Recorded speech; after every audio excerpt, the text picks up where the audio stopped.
Presentiamo oggi a Palazzo Ferrofini il libro Giacomo Casanova, La vita e recita, del giornalista Francesco Iori e dello storico Alberto Olivi.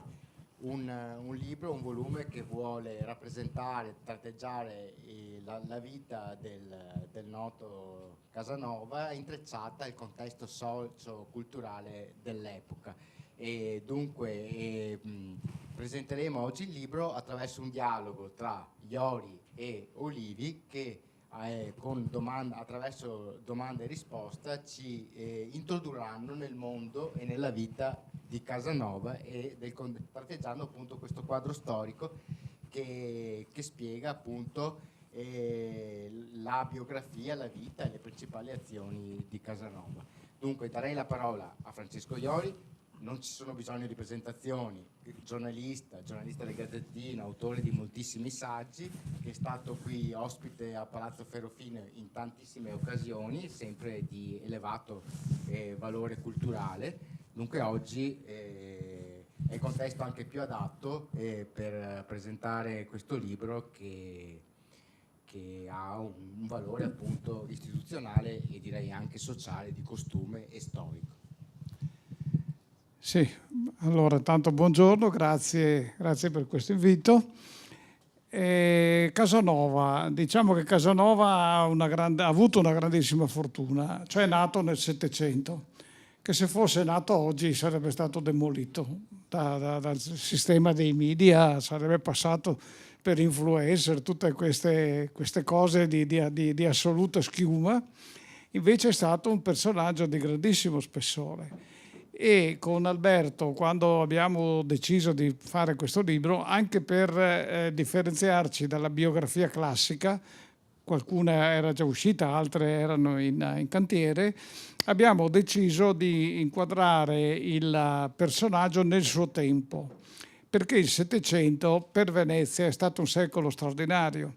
Sappiamo che è il secolo della fine della Serenissima, però al tempo stesso è un secolo in cui Venezia esprime dei personaggi, delle figure culturali di altissimo rilievo, no? Pensiamo a Tiepolo, a Canaletto, a Goldoni, a Vivaldi, ad Albinoni, quindi è veramente Casanova riflette nella sua vita proprio questa parabola. Tra l'altro lui muore poco dopo la fine della Serenissima e poco dopo la Rivoluzione francese, cioè la fine dei due mondi su cui lui aveva costruito il suo personaggio. In questo senso devo dire, e qui do subito la parola ad Alberto, che è una figura che riassume al meglio la Venezia dell'epoca. Buongiorno e grazie a tutti. Io comincerei col fare gli auguri di buon compleanno a Giacomo Casanova, visto che proprio oggi compie 300 anni e mi pare portati molto bene. Sì, come diceva Francesco, è stato impossibile scindere la figura di Giacomo Casanova dalla storia di Venezia di questo ultimo secolo in cui è vissuto, nel 1700, in cui è vissuto lui e in cui è vissuta Venezia e si è spenta. Probabilmente la decadenza della città comincia già un secolo prima. Le guerre principalmente contro i turchi hanno svuotato non solo le casse della Serenissima, ma l'hanno svuotata anche delle persone. Infatti lo stesso Maggior Consiglio avrà bisogno delle famose aggregazioni, ossia di vendere i titoli nobiliari per poter avere l'ingresso a questa magistratura del Maggior Consiglio, sia per rimpinguare le casse dello Stato, sia per appunto rimpinguare il numero dei consiglieri. Sì, come ha detto Francesco, l'assurdo o quantomeno la stranezza di questo periodo è che è una sorta di canto del cigno, diciamo, perché la fine della Repubblica di Venezia è pirotecnica per tutti quei geni, perché di autentici geni si tratta, gente all'avanguardia, che riesce ad esprimere in tutti i campi, dalla letteratura alla pittura alla musica. Sì, è un secolo costellato di tante cose nuove. È un nuovo che scalza di prepotenza tutto quello che era legato alla cultura dell'Ancien Régime. La rivoluzione francese spazza via tutto questo e prima ancora le idee illuministe, che sono alla base della stessa rivoluzione francese, incidono molto, direi definitivamente, sulla fine di Venezia. Di Giacomo possiamo dire tutto e di più. Prego. Sì, io aggiungerei che Casanova, io lo definirei disperatamente veneziano, nel senso lui ama da tantissimo la sua città e purtroppo un po' anche per colpa sua, perché ne ha combinato, come si dice in Veneto, peso de Bertoldo, e viene cacciato, viene esiliato, addirittura morirà in esilio, un lunghissimo e triste esilio, ma lui disperatamente cerca ogni volta di tutto per tornare a Venezia, perché lui si sente parte di questa Venezia. E qui io direi che bisogna, almeno abbiamo cercato nel libro, di sfatare un mito, no? Perché quando si dice Casanova passa per libertino, Casanova uguale donne, no? Allora è una tesi smentita clamorosamente da un bravissimo autore veneziano, Alessandro Marzomagno, il quale ha preso l'attestato di Casanova. Casanova nelle sue memorie dice: ho avuto 145 donne. Allora lui lo divide per l'età, tra virgolette, produttiva, e viene fuori una media di 3 all'anno. E allora dice un bagnino di Rimini fa meglio. Quindi, no, ma per dire, però bisogna chiarire questo, che questa era un'epoca, il Settecento, un'epoca di libertinaggio, era una prassi comune, corrente, ma non a Venezia. Parigi era la capitale di questo, era un costume diffuso, c'era la figura del cicisbeo, ci sono donne che cambiano marito come un fazzoletto, insomma. Quindi Casanova in questo è un personaggio della sua epoca. Bisogna dire che però è un personaggio raffinato, perché lui non è quello dell'avventura e via. Lui gli piace corteggiare le donne, gli piace sedurle anche con cene particolari che non riguardano solo il cibo. Lui era un ottimo cuoco, ma anche l'arredo della tavola, tutto. Cioè, è un personaggio davvero sotto questo aspetto singolare. Però, ripeto, gli si farebbe un torto se lo si riducesse a questo, perché lui è stato di tutto. Lui ha frequentato corti regnanti d'Europa, ha frequentato personaggi come Rousseau e Voltaire, ha scritto queste memoir, l'ha scritto in francese, che sono un capolavoro, sono un documento del Settecento di grandissimo valore. Ecco, con tutto questo, voglio dire, qua richiamo in causa Alberto, mi risulta veramente molto curioso, strano, per non dir peggio, che Venezia, ai 2 veneziani più noti al mondo, Marco Polo e Casanova, non abbia dedicato praticamente nulla. Di Marco Polo non c'è traccia e di Casanova c'è una lapidetta sulla casa dove è nato, basta. In compenso pizzerie, lavanderie, drogherie, tutto Casanova o Marco Polo, no, autolavaggi. Ma ecco, io quindi vorrei anche cogliere questa occasione per rilanciare a Venezia la provocazione di finalmente impegnarsi a dedicare un ricordo. Ma perché, Alberto, secondo te c'è questa damnatio memoriae? Ma no, non la definirei una damnatio memoriae, non lo so, sinceramente non so rispondere, ma certamente, non so, forse c'è un timore, una paura della grandezza di questi 2 personaggi. Può sembrare un ossimoro, però se pensiamo a Marco Polo, la valenza del 1.000.000 è una roba tanto grande, così come l'Histoire de ma vie di Casanova è stata definita il più grande documento del Settecento da parte di Benedetto Croce. Ecco, la Venezia in cui lui vive, c'è una frase di D'Annunzio che però lui riferisce ad un'altra cosa che dopo vi dico, che secondo me sono poche parole ma che inquadrano Venezia perfettamente, la Venezia del Settecento. Una cortigiana decrepita, grottescamente piegata sotto il peso dei suoi monili. Ogni parola corrisponde esattamente a Venezia.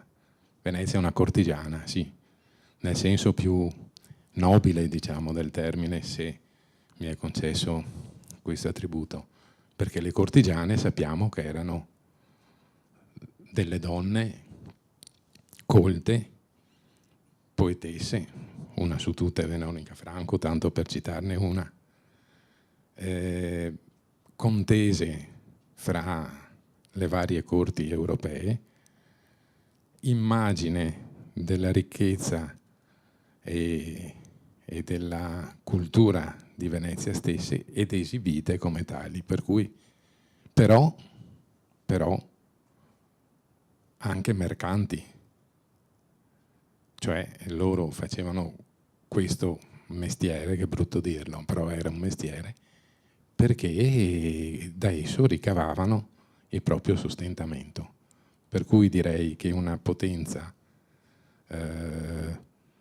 invidiata, ammirata in tutta Europa, come era Venezia, era una potenza di mercanti però. Ed è per quello che è durata tutti gli anni che è durato, e difatti quando è andata giù lamentano i contemporanei e gli storici lo riportano, è perché Venezia ha smarrito il suo, diciamo la sua attività primigenia, che è quella del mercante, e si è buttata nella politica, ecco, giusto per sintetizzare la cosa. E appunto ho detto una cortigiana decrepita, che sia decrepita lo si vede, e grottescamente piegata sotto il peso dei suoi monili. I suoi monili li abbiamo elencati poco fa e sono i nomi di tutti gli autori, pittori, musicisti e tutti i filosofi, eccetera, eccetera. Sul grottescamente invece ricorrerei ad un episodio citato da Laura Junot d'Abrantes, che è innanzitutto dal primo cognome si deduce Junot, è la moglie niente meno che il generale Jean Junot, comandante delle truppe francesi che occupano l'Alta Italia, ed è il comandante appunto dell'esercito della spedizione italiana. Nome di battaglia Tempesta, per cui tutto un programma.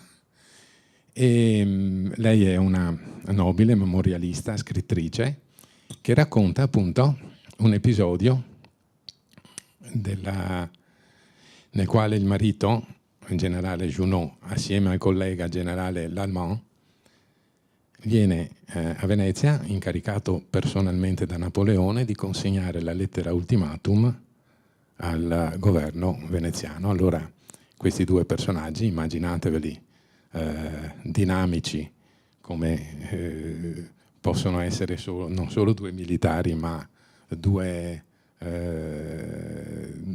persone, fra virgolette, moderne, che si presentano nella sala del Senato, dove c'è il Doge con tutti i suoi, con tutto il suo contorno della Serenissima Signoria, dei capi della Quarantia, dei capi del Consiglio dei 10, di tutte le magistrature.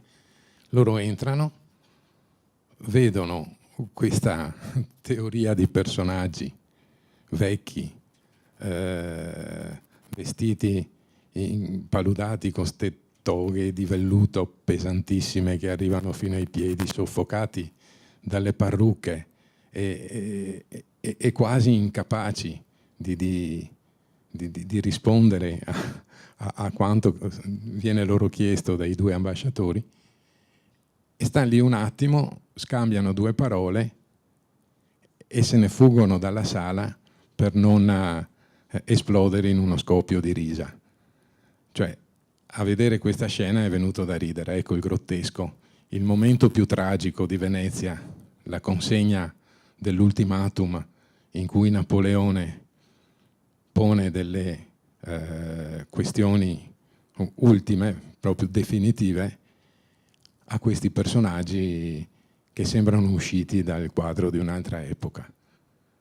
Ecco, per cui, però dicevo, l'ho presa al D'Annunzio, il quale la riferisce ad un'altra cosa che non c'entra niente, ma che però ricalca esattamente quelle parole lì.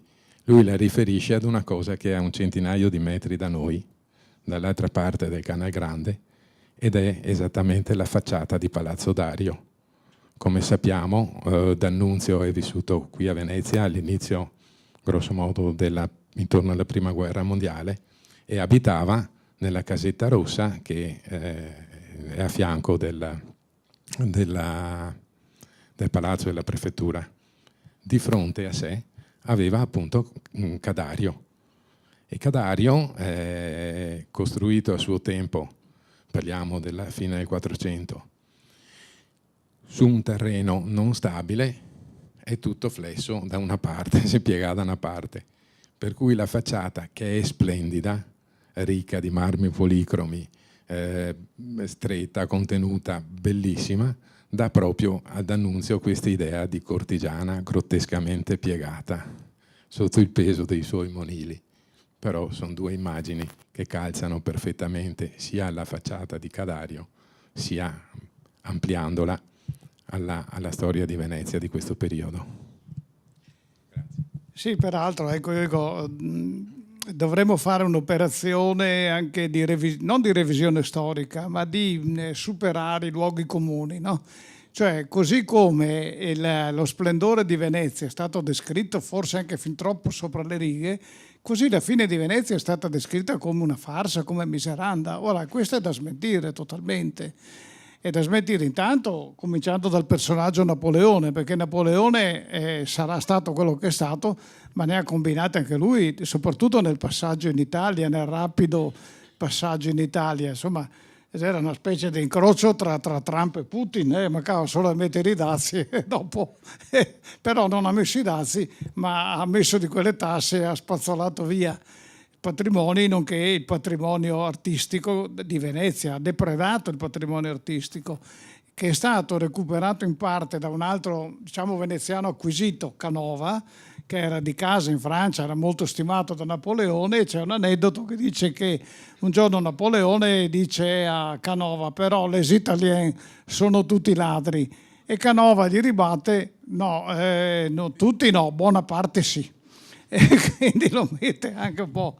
Ecco, no, voglio dire che dobbiamo rivalutare, cioè Venezia tutto sommato è una fine, vorrei dire, fisiologica. Dopo 1000 anni, pochissime in realtà, forse nessuna, può vantare una simile durata, ma c'è da dire che nell'ultimo periodo, oltre al profilo culturale di cui abbiamo parlato, ci sono anche delle grandi realizzazioni civili. Pensate ai Murazzi. I Murazzi di Pellestrina di Venezia sono del Settecento e hanno tenuto botta fino all'alluvione del 1966, dunque tanto di cappello alla capacità. Ci sono anche dei provvedimenti per riorganizzare la flotta, per liberalizzare i mercati. Cioè, purtroppo però la fine era segnata, ma ecco, tornando a Casanova, Casanova è uno che tiene alta, vorrei dire, la bandiera di Venezia, e la tiene alta in tante maniere, cercando di far capire anche all'estero, lui ha girato tutta l'Europa praticamente, la grandezza. Per dirvi un particolare, tornando sul versante cultura società, c'è un fenomeno tipicamente settecentesco, quello dei salotti letterari, anche questo parte da Parigi, ma a Venezia ha un'esplosione, e a Venezia ha una particolarità, che mentre all'estero, Parigi e in giro, erano retti da uomini, a Venezia sono esclusivamente condotti da donne, ma erano salotti frequentati da gente tipo Byron, tipo Foscolo, insomma, tipo lo stesso Canova. Allora, per dire un nome, Isabella Teotocchi Albrizzi, personaggio straordinario, come si chiama la tronna? La Cecilia, sì, Dolphin Tron, che non ha nessuna riserva a replicare perfino a Napoleone. Ah sì, ecco, sì. Comunque questa replica perfino a Napoleone, cioè erano figure veramente di grande spessore.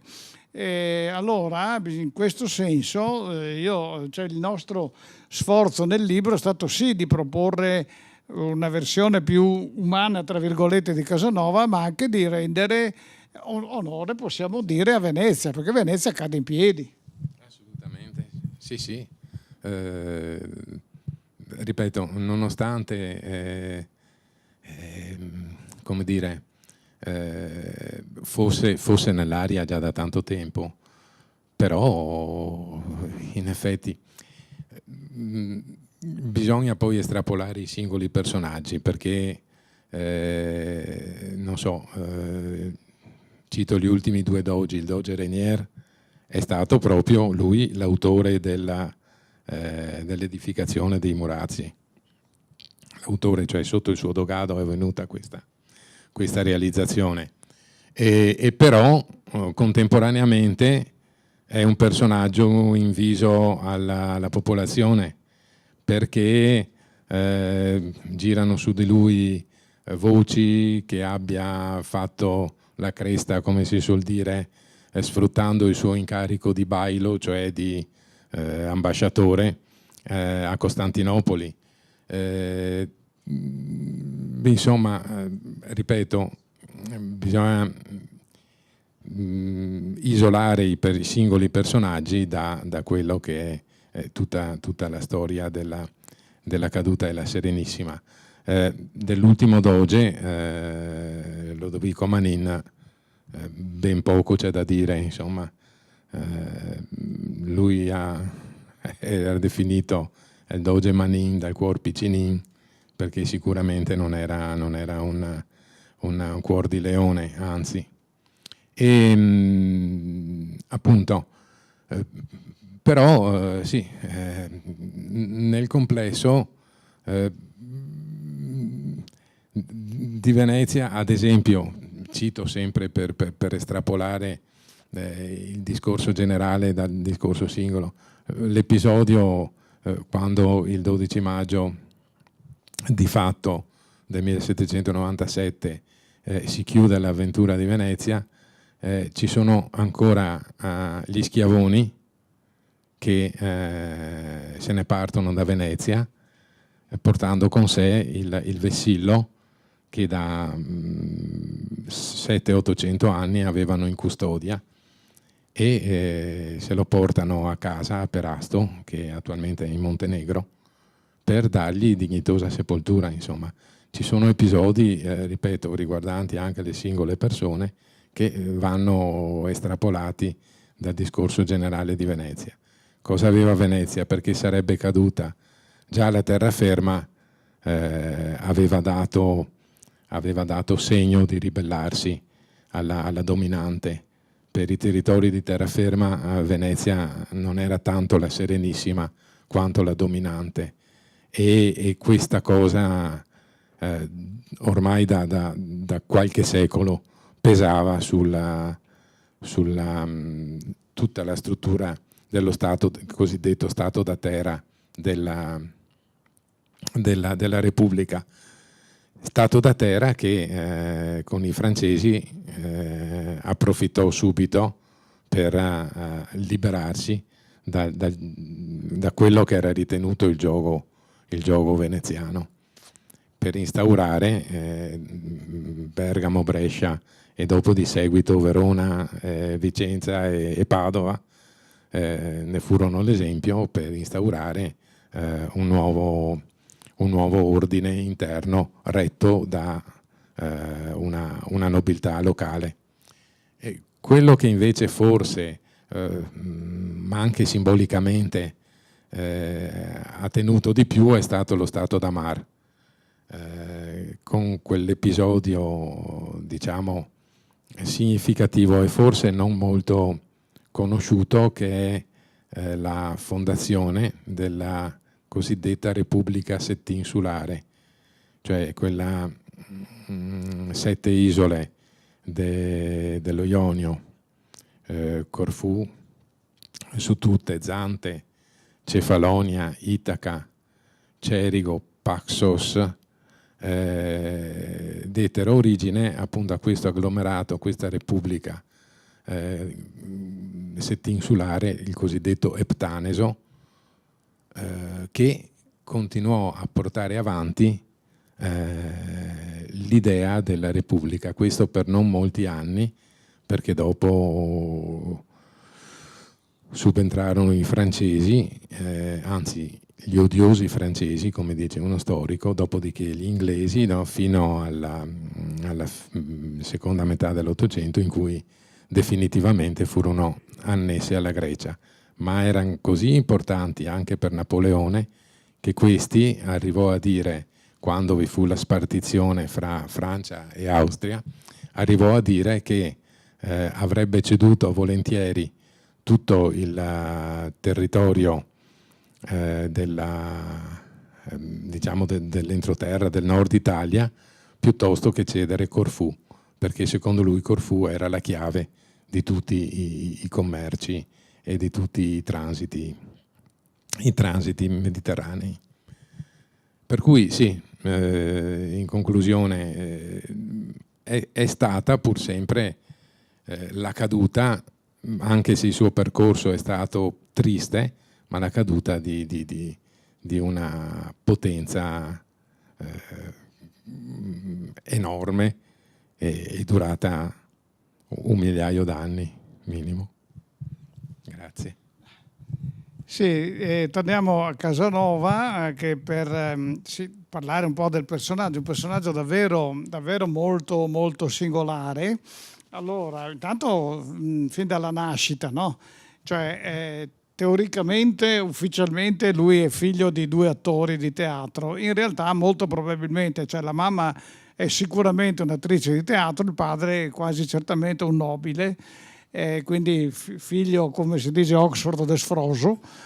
Però lui coltiverà fino all'ultimo giorno questo desiderio di avere questa matrice nobile, e difatti si inventa, e lo pubblichiamo nel libro, una storia estrusa che risale addirittura 2 secoli prima in Spagna, per tirar fuori un ascendente nobile che non c'è.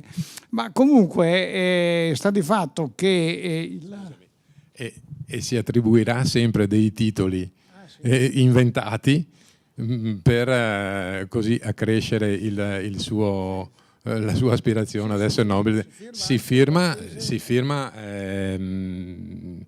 una volta Barone Farussi, dove Farussi è il cognome della moglie, detta la Buranella, fra l'altro, per cui non c'entrava niente.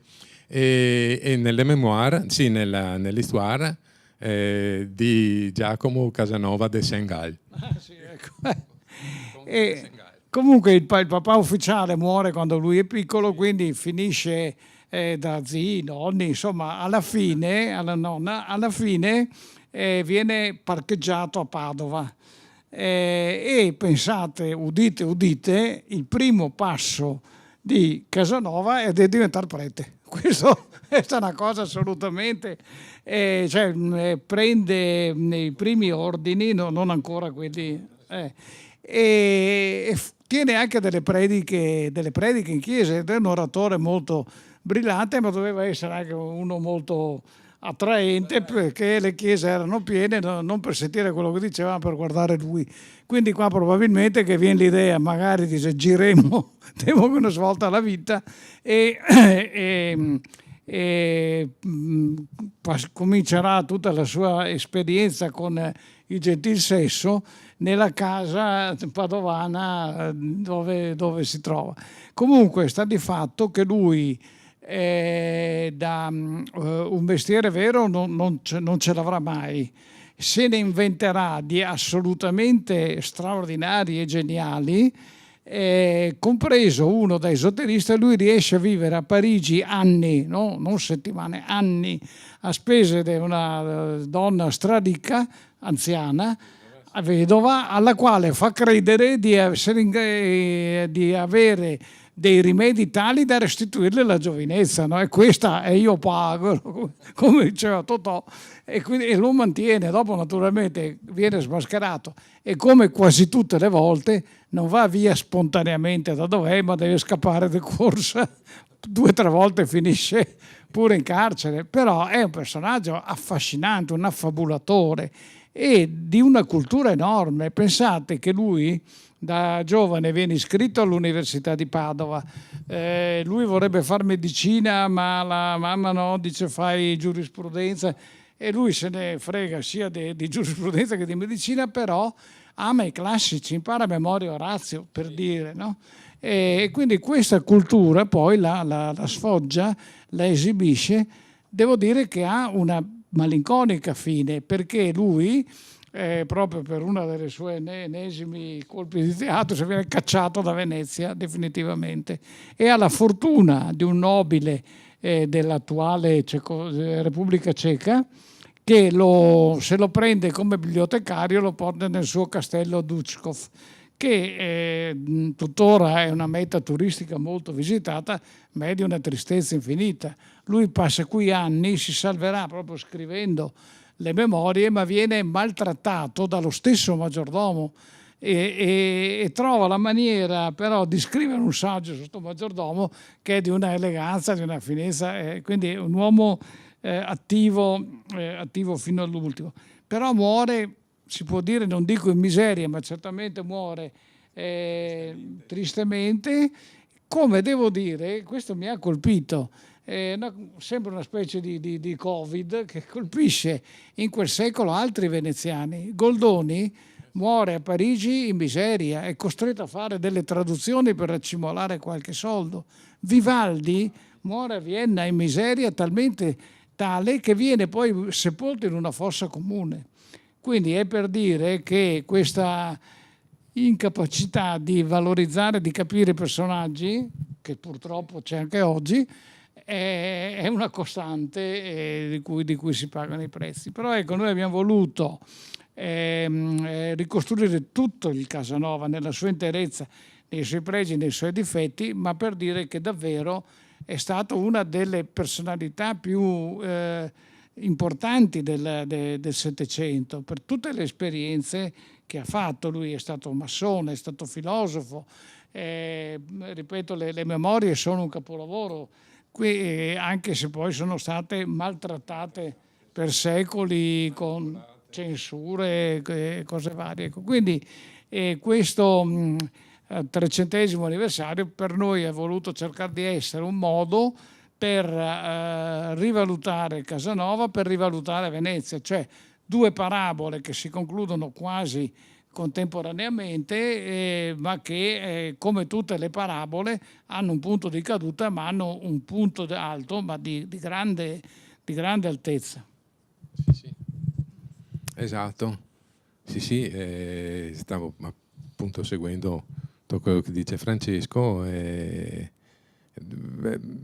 Sì, è triste la fine di Giacomo Casanova, ma soprattutto, appunto, come diceva Francesco un attimo fa, si è voluto sfatare quello che per troppo tempo è stato un luogo comune su Giacomo Casanova. No, Casanova non era quello, vogliamo dire che era un libertino, diciamo che anche poteva essere ma non era quello, era tanto di più, ed è provato, non è una cosa che si voglia così dire tanto per trovare qualcosa di nuovo, no, è provato, documentato.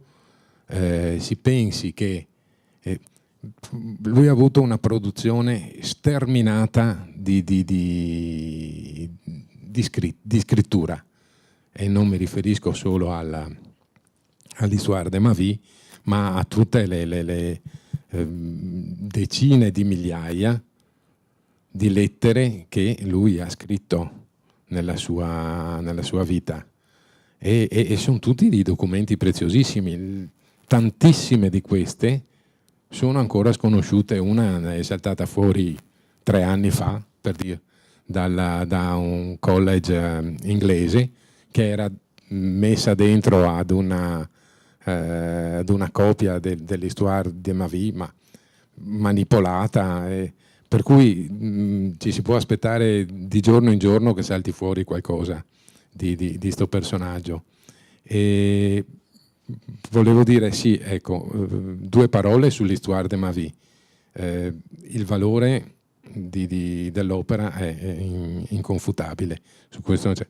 Ma da che viene acquistata dall'editore Brockhaus tedesco di Lipsia a quando viene stampata passano quasi 140 anni, e quelle che girano fino a quel momento sono le traduzioni fatte da altre persone, con le manipolazioni che ciascuno ci metteva, e pertanto non fedeli all'originale. Finalmente vengono stampate,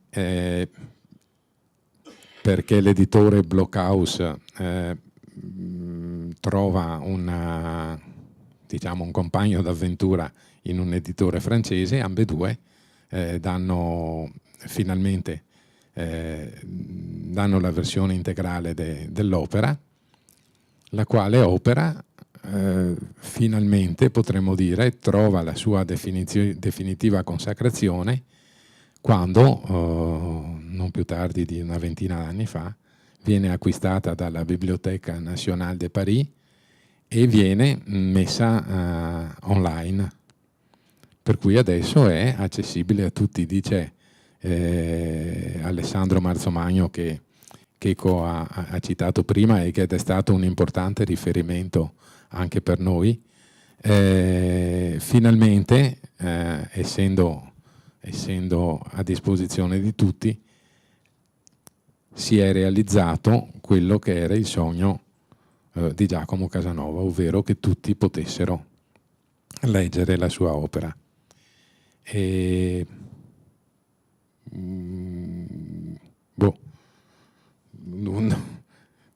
Ci sarebbe da dire qualcosa anche su tutti i luoghi che lui ha voluto frequentare finché era a Venezia, però come dicevo prima, si associa, anche perché lui ha scritto un libro bellissimo, ma si associa Giacomo Casanova e i piombi, cioè la sua triste esperienza che è durata, per carità, 1 anno e mezzo, non di più, appunto quando è stato imprigionato ai piombi di Palazzo Ducale. Ecco, no, cioè sì, è stato imprigionato, sì, fu una cosa importante a tal punto da fargli scrivere un opuscolo esattamente su questa sua esperienza, ma ci sono tanti luoghi che Giacomo ha frequentato qua a Venezia e che sono anche facilmente individuabili, a partire appunto dal suo luogo di nascita, continuando con la chiesa dove viene battezzato a San Samuele e dove fa le prime esperienze con l'abate, eccetera, eccetera, tanti altri posti che adesso magari noi conosciamo come, che so, il Cinema Rossini, ma che in realtà era uno dei 20 teatri che operavano a Venezia. Anche il discorso sui teatri lo facciamo perché è doveroso, perché erano dei centri di aggregazione sociali e non solo diciamo, l'enorme quinta della città di Venezia dove si recitava, si festeggiava 365 giorni all'anno.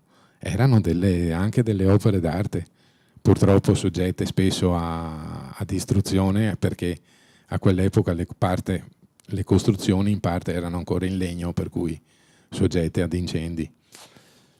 Appunto dico, tutti luoghi da studiare e da rivalutare e da considerare nella cultura non solo di Giacomo ma di tutta la città.